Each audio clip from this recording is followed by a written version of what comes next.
को praise the Lord. और आज हम कुछ वचनों से देखेंगे कि कैसे कुछ लोगों की सुंदरता कैसे एक अद्भुत कार्य का कारण बना, छुटकारे का कारण बना, कैसे लोगों को बचाने का कारण बना। और एक दूसरे सुंदरता के बारे में हम देखेंगे कि कैसे उस सुंदरता के कारण उसके जीवन में कई सारी अभिलाषा, पाप आई, कई सारे टेम्पटेशन आए, पर भी वो उसको फँसाने का कारण बना, कई सारे ब्लेम लगी, पर वो हार नहीं माना, बल्कि उस सुंदरता से बढ़कर वो परमेश्वर में सुंदर बनते गया और उस पाप को वो नो बोल पाया, नहीं बोल पाया और भाग पाया और परमेश्वर में वो विजय हो पाया और एक परमेश्वर ने कैसे उसको आशीष का कारण बनाया।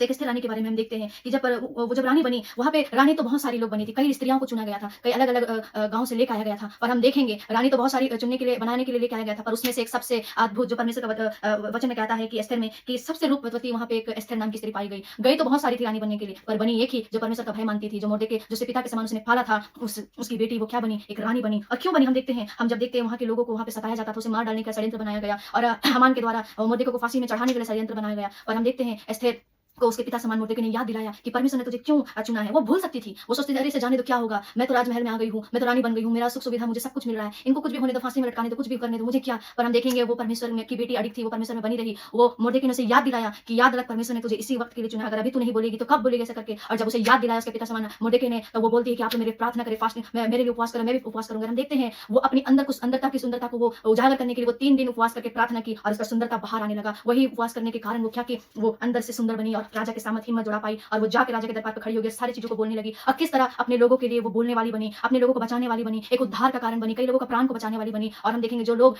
वहां के लोगों को देख के झुक के प्रणाम करते थे, वहीं पे उन लोगों को एक दर्जा मिला, कई सेनाओं के तौर पे, सैनिक के तौर पे खड़ा किया गया, फिर राजा के नीचे पद पर उन्हें काम करने का अवसर मिला। कैसे मिला? क्योंकि वो बाहर से भी सुंदर नहीं बल्कि अंदर से भी सुंदर थे और सुंदरता करने के लिए वो क्या करती थी? प्रार्थना करती थी, वो उपवास करती थी और परमेश्वर में बढ़ने के लिए। तो इस तरह हम देखते हैं कि वो बाहर से भी तो सुंदर थी ही, पर वो अंदर से भी सुंदर थी। कई लोग चुने गए थे पर निकली एक ही रानी बनके, जिसका नाम एस्थर है। अगर हम परमेश्वर में बने रहते हैं तो परमेश्वर हमें कैसे इस्तेमाल करता है। मैं कहना चाहती हूँ आपका सुंदरता किसके लिए इस्तेमाल हो रहा है? आपका टैलेंट। आज हम कई सारी बातों में सुंदर है, हमारा बुद्धि, समझ, ज्ञान, कई सारे टैलेंट से भरे हुए। क्या आपका सुंदरता, आपका टैलेंट, आपका बुद्धि दूसरों के लिए उद्धार का कारण हो रहा है, छुटकारे का कारण हो रहा है, अद्भुत काम करने का कारण हो रहा है, आत्माओं को कमाने का काम हो रहा है, या कई लोगों के लिए आंसू बहाने का कारण बन रहा है आपका सुंदरता? नहीं, तो आज हमें जांचने की जरूरत है। और एक व्यक्ति के बारे में हम देखेंगे, यूसुफ। एक सुंदरता जो उसका था, उसे क्या करा था? पाप में गिरा रहा था। उसे पोतीफर की पत्नी उसे हर दिन प्रलोभन डालती थी, मेरे साथ आके वे विचार कर, मेरे साथ ऐसा फिजिकल हो जा। पर हम देखते हैं कि वो हार नहीं माना, वो सुंदरता उसे क्या कर रहा था? डुबा रहा था, पाप में खींच रहा था, उसे नाश करना चाह रहा था और उसे विजय होकर वो क्या किया? वो उसका गलती नहीं भी था, वो जेल में चला गया और अंत में देखते हैं परमेश्वर ने उसे वहां तैयार किया और एक योद्धा बना के उसे वहां से निकाला और एक विजय हुआ उस टेम्पटेशन से। परमेश्वर ने उसे दर्शन देखने वाला बना दिया, अर्थ का दर्शन का जो भी अर्थ बताने वाला बन गया। और परमेश्वर ने कैसे उसके उस सुंदरता जो पाप में खींच रहा था पर भी उसे हार नहीं माना, वो खड़ा हुआ और कैसे परमेश्वर ने उसको इस्तेमाल किया। तो अंदर से भी वो सुंदर बना और क्या वो बाहर से भी सुंदर बना। तो आपका सुंदरता किसके लिए इस्तेमाल हो रहा है, हमें जांचने की जरूरत है। मेरी सुंदरता, आपकी जरूरत ऐसा नहीं कि सिर्फ बहनों के लिए, बल्कि भाइयों के लिए भी है कि आपकी सुंदरता भाई